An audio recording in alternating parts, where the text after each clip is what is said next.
আসসালামু আলাইকুম। আজ আমরা জানব হযরত ওমর রাদিয়াল্লাহু আনহু আর বৃদ্ধা মায়ের ঘটনা। হযরত ওমর রাদিয়াল্লাহু আনহু যখন খলিফা ছিলেন, তিনি রাতের বেলা সাধারণ পোশাক পরে মানুষের খোঁজ নিতে বের হতেন।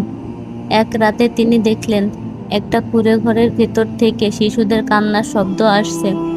তিনি কাছে গিয়ে দেখলেন এক মা হাঁড়িতে পানি বসিয়েছেন। ওমর রাদিয়াল্লাহু আনহু জিজ্ঞেস করলেন, বোন, তুমি কি রান্না করছো? মা উত্তর দিলেন, আসলে আমার কাছে খাবার নেই, শুধু খালি হাঁড়িতে পানি দিয়ে রেখেছি, যেন বাচ্চারা ভাবে কিছু রান্না হচ্ছে। আশা করি অপেক্ষা করতে করতে তারা ঘুমিয়ে যাবে। এটা শুনে ওমর রাদিয়াল্লাহু আনহুর চোখে পানি চলে এলো। তিনি বুঝলেন, খলিফা হিসেবে মানুষের এই কষ্ট তিনি আগে বুঝতে পারেননি।